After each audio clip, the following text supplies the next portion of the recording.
Fed up of floor robes, driven to distraction and drowning with doom boxes? Tired of living in chaos? Welcome to Decluttering Untangled, how to declutter when you're overwhelmed, ADHD or autistic. I'm going to help you uncover the secrets to decluttering, no matter what hurdles you face. You'll discover how to declutter, de-stress and transform your world. I'm Heather Tingle, reformed hoarder, neurodivergent declutter queen, and your guide through the maze of mess. Let's get untangled.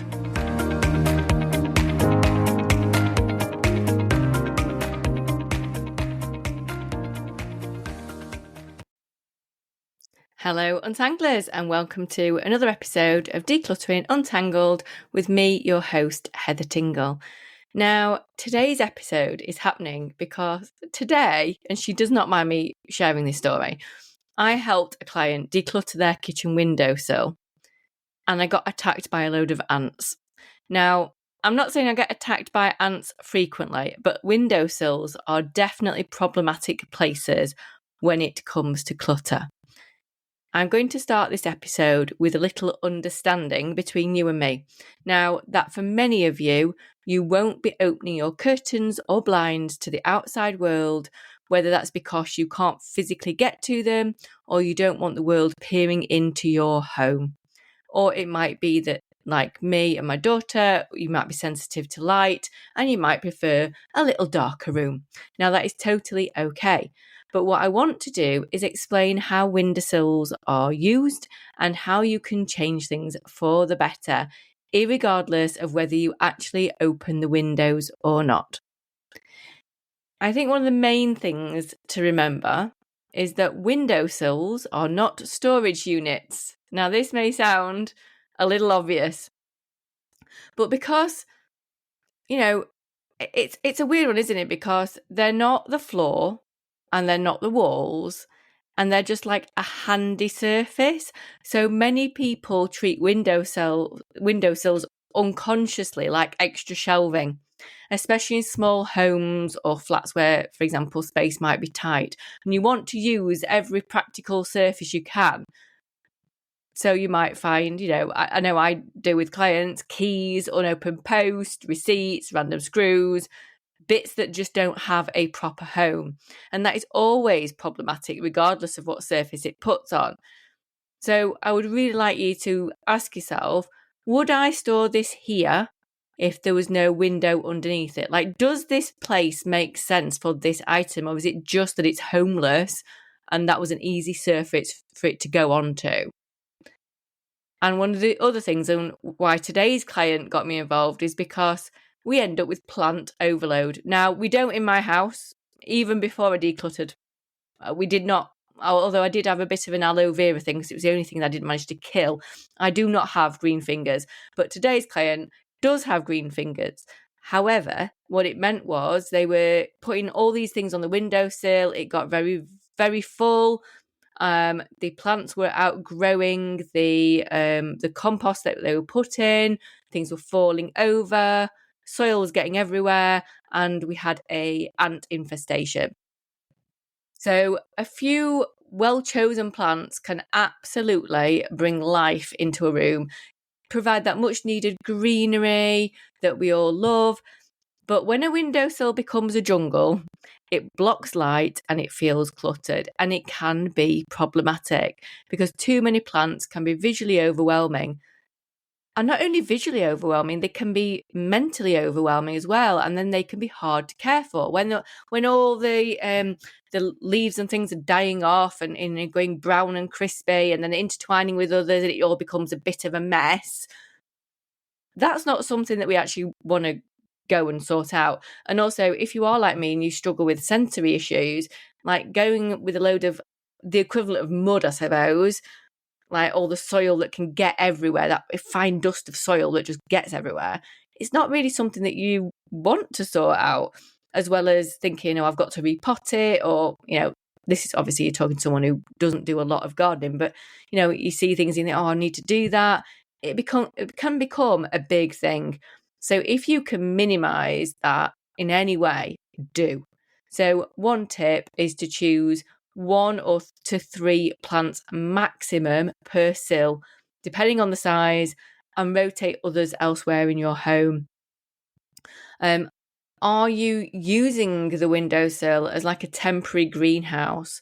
I know a lot of clients do this because it's great for us, isn't it? We get all invested at the exciting stage of starting to grow stuff. And then it all goes a bit wrong when we've got to like keep going with it. The excitement's gone a bit. So what you need to think about is, what are you going to do with the plants once they get bigger? Because I do not want them staying on your windowsill. It's all right to like temporarily use it as a growing space in like the first few weeks or whatever, because you need that sunlight. Woohoo, we've got sunlight in the UK, we're doing well. But keeping it there long term, you know, your windowsill is not a greenhouse. So I am aware that this could be a whole episode by itself, to be honest. But having something transient is okay. Having them there until they wither and die is not, okay? And one of the other things that are on there, always on there, is ornaments, knickknacks, trinkets, sentimental pieces, candles, photo frames. They all seem to gather on windowsills. And what you find is that it's really easy for them to lose their impact when they're grouped together with no real intention. They've just been put there because it's a space that they'll fit on, and it looks like you're displaying them. Actually, you're not displaying them, you're just finding a space for them to be, hopefully not in front of a million other things, but it needs to be a curated space for it to work really well. So you might be using them as a display space. So, for example, your children might want to put their things on there, but you really want the best things to stand out, not blend in. And to do that, you need space to let them shine. So you really need to minimize what is on there. The other thing that is on there, and I see this a lot, is windowsills often become the place where seasonal decorations live and then stay, because we kind of forget that they're there. And then we put all the stuff back in the boxes for Halloween or Christmas.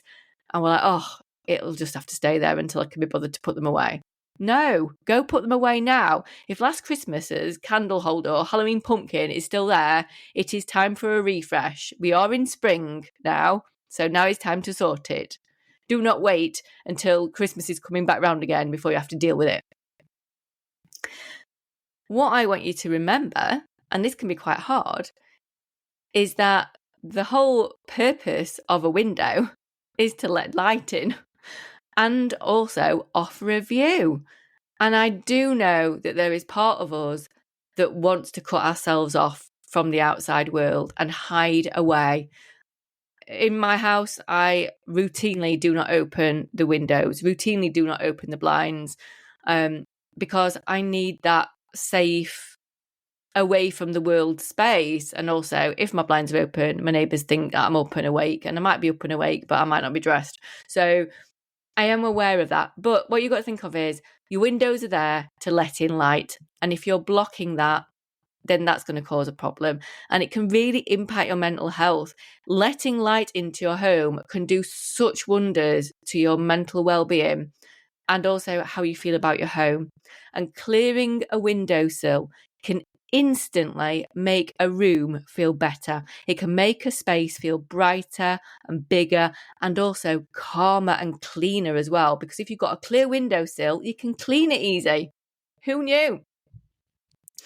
But it does end up being one of those places that becomes a dumping ground. So windowsills near front doors or kitchens often become a clutter trap where post, chargers, hand cream, coins, sunglasses, all sorts of things, keys, end up living.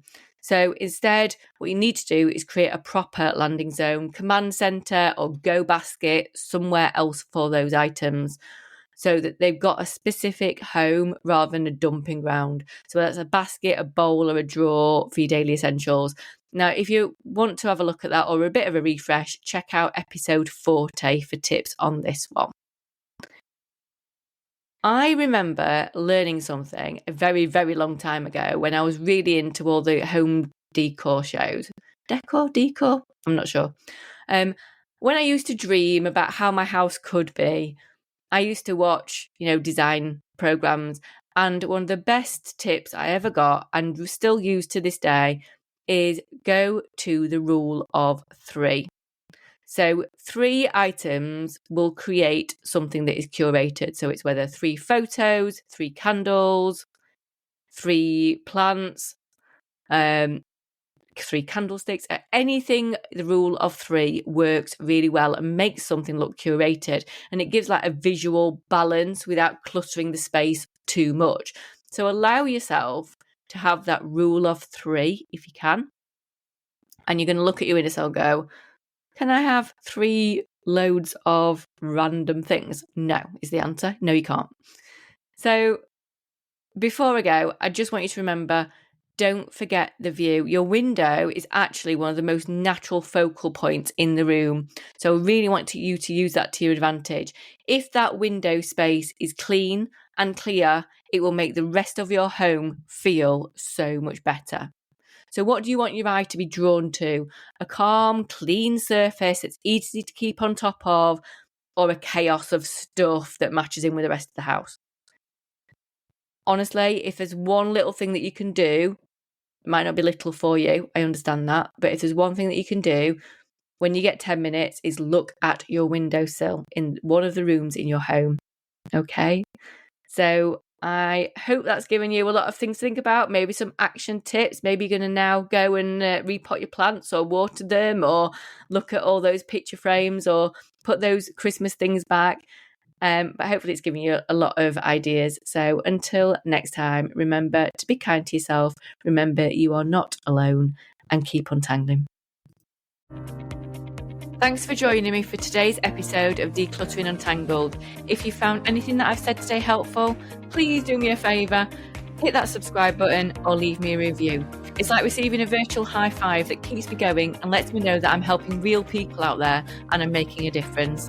Please remember, you're not alone in this. I'm building a community of fellow untanglers over on Facebook.